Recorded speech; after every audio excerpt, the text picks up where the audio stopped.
Cubs lose 2 of 3 to the Padres. Not that big a deal. PCA, Shaw, Tucker. We're going to recap the series. Brad Savage, Cubs Ivy. Like, subscribe, share. Go Cubs, go.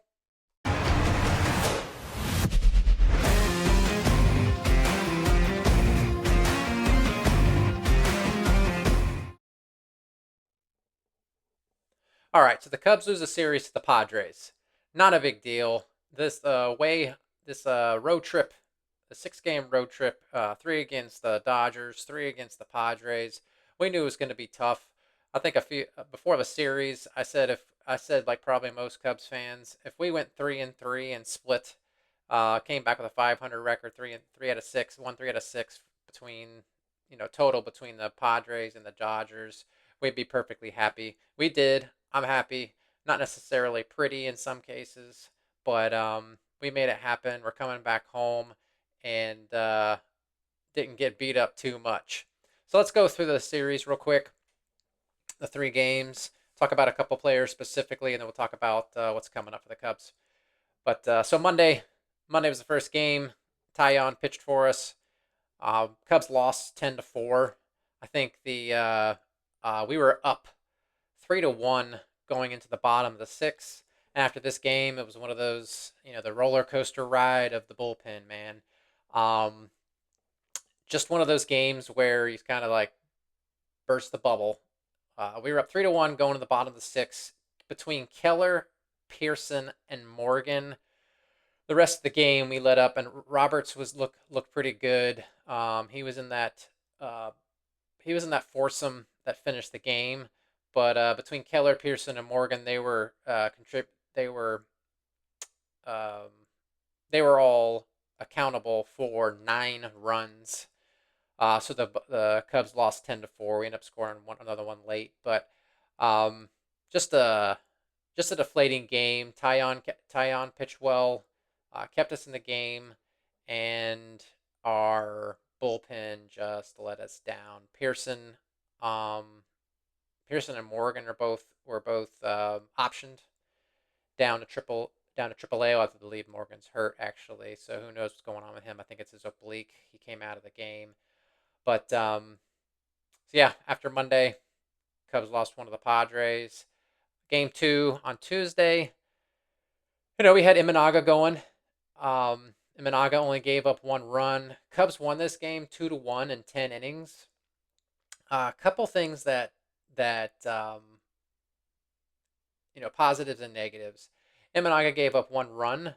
However, it was unearned, and most of us that watched that game, uh, it's something I don't think I've ever seen in especially in Major League Baseball. 2 errors were committed with balls that weren't even hit in fair territory. Manny Machado comes up. Um, Good battle between him and Imanaga, but he hits a foul ball in the right field line. Tucker goes up, hits his palm, pops out of his glove. 1 error on Tucker in right field. Then a couple pitches later, he pops one up straight up to the catcher and catcher's area. Gage Workman hustles down the line from third base. Last minute, boom, same thing. Kind of flashes his glove, hits him in the palm. It's foul ball. 2 errors, 1 batter. And if you're a baseball fan and you believe in this stuff, you know what's coming next.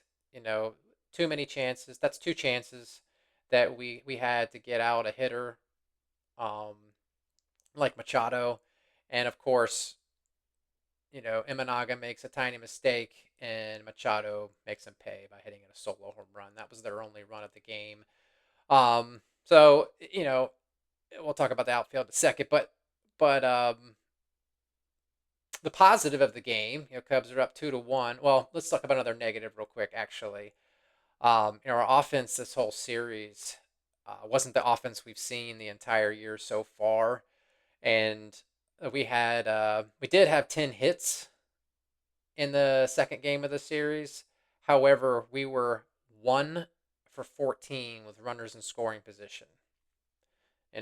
Hits and walks are great, but if you can't do it with somebody on base, or second and third with somebody in position, or knock a home run. You know, they're just a hit and just a number on a box score. Because 2 runs isn't going to cut it for most games this season, Cubs, especially with how rocky some of our late innings pitching has been. But the positive, speaking of late inning pitching, the positive of this game was the bullpen. We had Palencia come up for his first game. We had Merriweather, Hodge, Presley, and Thielbar. 5 innings in a row. 5 innings of shutout pitching by our bullpen. Palencia looked great. Man, he's still on gas. So it'd be nice if he could kind of paint the corners a little bit and not necessarily rely on his off speed for a strike every time. Maybe he can use it as a strikeout pitch instead of being down in the count and throwing that curveball. But the velocity isn't easy to hit, and so it'd be nice for him to locate a little more and he could be a dominant arm out of that bullpen. And Merriweather pitched well. Hodge again locked down. Presley looked fantastic. I like how Presley seems to be progressing. And 10th inning, a little nervous with Thielbar coming in the 10th, but we ended up getting the 3 outs without that runner on second base scoring. He was able to get some weak contact, and we were able to make plays to keep that runner from advancing home. So 2-1 win on Tuesday. Kudos to the bullpen. And then coming into split series, coming into Wednesday, Cubs had their chances. Cubs lost 4-2. Had a few runners on, but when it came down to it, we our bullpen didn't allow for us to kind of stay in the game, and not that the Padres ran away with it, but the Padres had their chances too to blow it open. But Luke Little, his first outing on the mound, just it was rough, man. 4 walks, and that location just looked off. I know he's got the stuff. I know he's got the high ceiling. We all know that. We want him to be a dominant lefty arm out of the bullpen. And we need that. Just having Thielbar out there isn't going to cut it. But 4 walks, and he walked in a run, I believe, too. So just he kind of Luke Little kind of just it wasn't his day, and hopefully he gets a few more shots, and we leave that one behind. But Cubs lost 4-2. I said that starting the conversation. Just losing 2 of 3 the Padres, not as big of a deal after you take 2 of 3 from the Dodgers. If any of us would have said, "Hey, will you take a 3-3 record coming back home?" We'd say, "Hell yeah!" So, hell yeah, good job, Cubs. 3-3. Not every win was pretty. Not every loss was ugly. So we'll take it. A couple highlights of players. PCA, man. I hope this is a sign of him getting hot. And that dude's already a stud defensive player. We know he's got the speed, game-changing speed, and he showed a little pop in his bat. He got a triple one game, and he hit 3 home runs on this West Coast trip. And if he can, we don't expect him to hit 20, 30 home runs, but if he's hitting 15 to 20 home runs, and that batting averages increases by him hitting the ball harder, squaring the ball up, and getting on base, love to see it. And love to see that guy have, at the end of the season, how fantastic would it be for that guy to have a contract extension, a Gold Glove, an All-Star, and an All-Star appearance. I think that'd be kind of the expectations of the Cubs eventually, but this season, this early in his career, would be fantastic. But I know that some talks about him possibly being leadoff eventually. When Craig Counsell was asked, I think his response was that for that to happen, he'd have to be in the top 4 hitters of the team, and you're talking about Happ, Seiya, Tucker, and he'd have to be in that group. And it's not like it's not possible, but gonna be hard to throw Hat from that leadoff spot. Love the patience, the on base percentage. He doesn't have the speed that PCA does, but he's been Mr. Consistent. It's hard to take that away from him. So having a double leadoff man in the middle of a lineup, another leadoff man in the middle of a lineup, is not a bad thing either. So we'll see on that. But a couple of the notes about the series. Outfield's been a little suspect. I don't know that Hap. Just some of the communication seems to be a little off. I know Hap and PCA have worked together now for a year and a full season, but PCA and Tucker, I feel like they're going to take a few more weeks to feel each other out. Maybe even Tucker in the infield. Tucker, I know he's an all-star caliber Gold Glove right fielder. Hasn't shown it yet. I feel like he's being timid. I know at Wrigley, we got the ivy and the brick wall, and that's in that short distance between foul line and the wall and right on foul territory. Tucker's going to have to get used to that. He will. That'll come. I saw people making comments about, oh, he doesn't want to take any chances and risks, knowing that he's the $500 million man and that 500 million's coming eventually. I don't necessarily believe that. He's a Major League Baseball player. He didn't get there by taking it easy and not trying his best. So believe in Tucker. He's obviously our best player all around, and he'll come through. It felt the outfield looked a little off this series and this road trip. But Matt Shaw. We got to talk about Matt Shaw. Matt Shaw was optioned to AAA, which means once again our third base now once again a platoon is a weakness on our team, and it just be nice, just like some of our other infield position players and those spots, those are locked in. No one's moving those guys, unless they fall off the earth offensively, or injury. Let's knock on wood. We don't want to wish any of that, but no one's moving those guys because they are defensively sound and they contribute with the bat. Matt Shaw, he was good enough on defense to be called an everyday third baseman, but man, offensively, he looked rough, and I don't know if it's inexperience. I don't know if it's his approach, his batting stance. That's always funky, but you can't just blame it on that. He produced he produced in college. He produced in the minors, and hopefully some time in AAA will fix that. It did seem like I'm not a batting coach and I'm not a professional, but it did seem like there were a number of pitchers who are running a ball in on him, and the one home run he had was kind of a little up and away. He turned on it, mashed it. He's hit a couple hard ones to the right side, but otherwise he's getting weak contact, and I've seen quite a few times him jammed, and it almost seems like his approach and a hard ball running inside is a way to get him out, to get him to have weak. I think he's in the bottom. I think he's in the bottom 2 percentile of hard contact of Major League Baseball. I believe that's where he was at. So hopefully they can tweak. Hopefully they gave him a chance and said, "Hey man, your funky approach, your funky batting stance, whatever it is, we let you have it. Now let our professionals go to work. Now we have some video on you against some high end pitchers.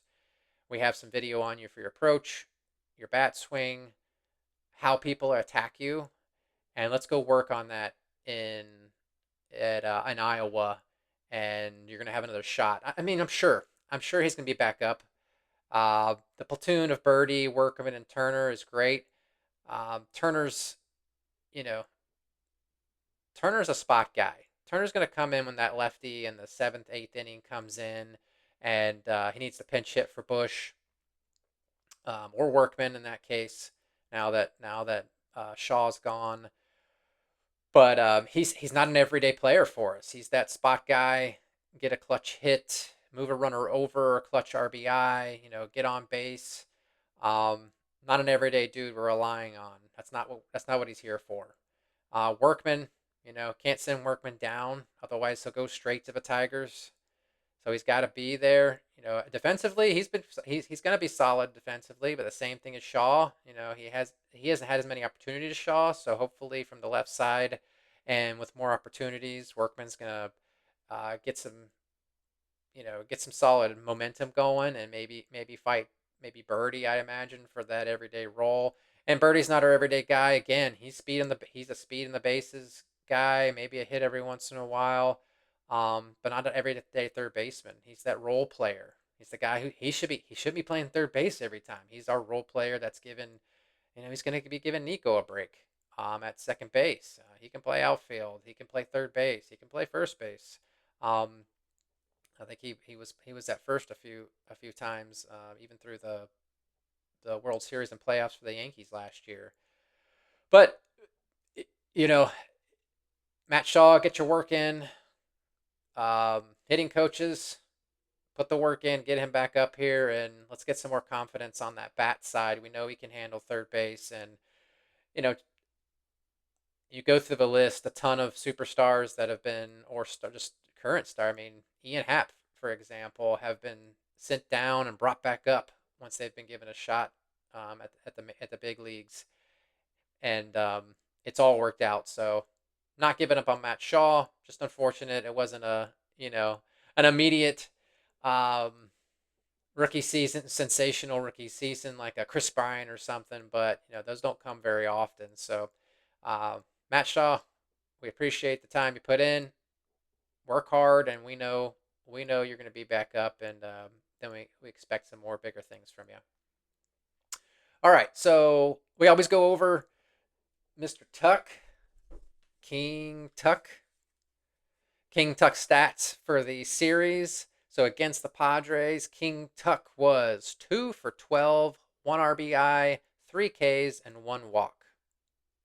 This probably is his worst series of the season so far, if you exclude the 2 games in Japan. And he's got some runners on base. His 1 RBI was a sac fly to left with bases loaded. Would have been cool if he had a big hit, but this guy's still hot, and still a threat. Just looking forward to that one series where, man, he just blows up. The last 2 series he's had 3 hits and 12 at bats. Excuse me, 4 hits and 12 at bats.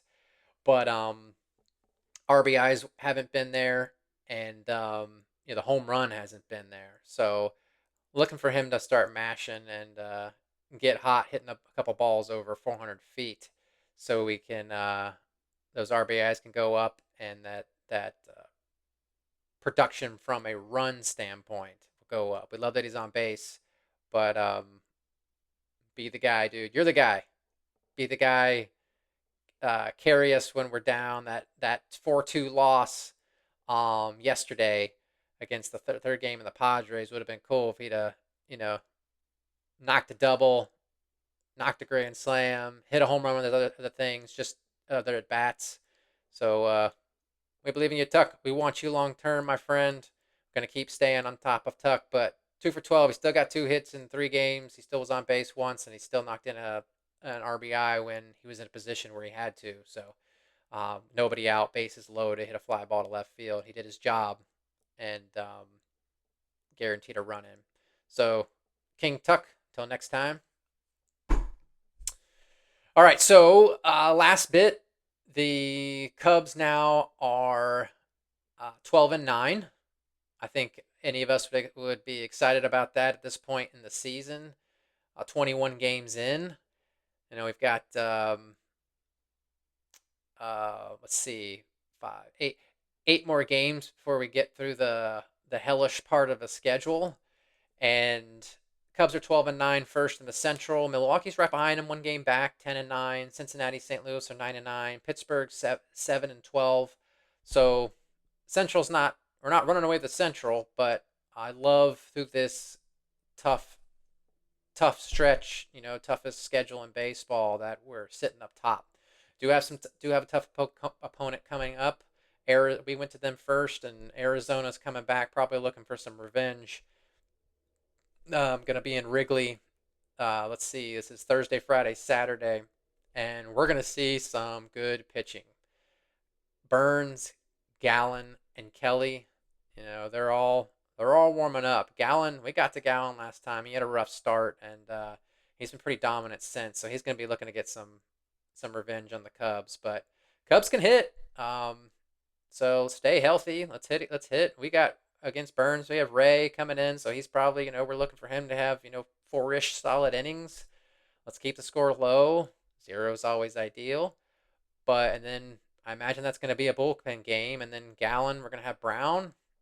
We saw Brown's last outing. Brown's got the possibility to be dominant, the capability to be dominant. So let's do it. And then Kelly versus Tyone, and Tyone's kept in the last couple of games. So let's go win 2 or 3 from Arizona at home. Always love a sweep, but winning a series is always the goal. Let's get that first one tomorrow on Thursday, and then after that, the Cubs have a break. The Dodgers come in town, not a break from the schedule, just day wise. But the Dodgers come in town for 2 games, and then the Phillies come in for 3 games, and that pretty much gets us through most of the rest of April. So we've got some tough games, tough 10 games. Sorry, I think excuse me, 8 games. We have tough 8 games coming up, and again, I'm I'm loving it if we're even at home. I'm loving it if we're 4-4 after those games, considering we're playing 3 potential playoff teams and the former World Series champion. So once again, I always forget. Please like, subscribe, follow, comment. If you have any feedback, I've gotten some feedback from the last couple of videos. I'll reach out to those individuals and see what they have after this one. And as always, go Cubs go. Fly that W. Brad Savage, Cubs Ivy. We'll see you soon.